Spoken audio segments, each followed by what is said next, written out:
కత్తిదాడితో తీవ్రంగా గాయపడి సికింద్రాబాద్ యశోద ఆసుపత్రిలో చికిత్స పొందుతున్నాడు ఎంపీ దుబ్బాక బీఆర్ఎస్ అభ్యర్థి ప్రభాకర్ రెడ్డి. అయితే బీఆర్ఎస్ అభ్యర్థి ప్రభాకర్ రెడ్డిని మంత్రి హరీష్ రావు పరామర్శించారు. ఈ సందర్భంగా ప్రభాకర్ రెడ్డి ఆరోగ్యం కొంత స్టేబుల్గా ఉందన్నారు హరీష్. వైద్యులు నిరంతరం ఆరోగ్య పర్యవేక్షణ చేస్తున్నారన్నారు. అనంతరం కొంతమంది సీనియర్ నాయకులు కూడా చిల్లర కామెంట్స్ చేస్తున్నారని, కోడికత్తి అని అపహాస్యం చేస్తున్నారన్నారు. ఇలాంటి హత్య రాజకీయాలను రాయలసీమ, బీహార్లో చూశామని, ఇన్నేళ్ల చరిత్రలో ఎన్నికల సమయంలో ఇలా దాడులు జరగలేదన్నారు.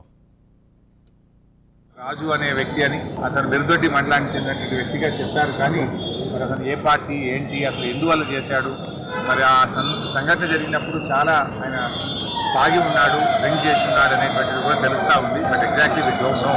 బట్ పోలీసులు మరి విచారణ జరిపి వివరాలన్నీ కూడా తెలుసుకోవాల్సిన అవసరం ఉంది.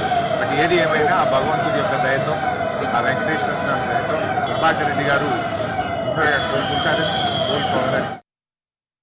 రాజు అనే వ్యక్తి అని అతను బెల్దొడ్డి మండలానికి చెందినటువంటి వ్యక్తిగా చెప్పారు. కానీ మరి అతను ఏ పార్టీ ఏంటి, అసలు ఎందువల్ల చేశాడు, మరి ఆ సంఘటన జరిగినప్పుడు చాలా ఆయన తాగి ఉన్నాడు, డ్రింక్ చేసి ఉన్నాడు అనేటువంటిది కూడా తెలుస్తూ ఉంది. But exactly we don't know. But పోలీసులు మరి విచారణ జరిపి వివరాలన్నీ కూడా తెలుసుకోవాల్సిన అవసరం ఉంది. బట్ ఏది ఏమైనా ఆ భగవంతుడి యొక్క దయతో, ఆ వెంకటేశ్వర స్వామి దయతో ప్రభాకర్ రెడ్డి గారు కోలుకోవాలని.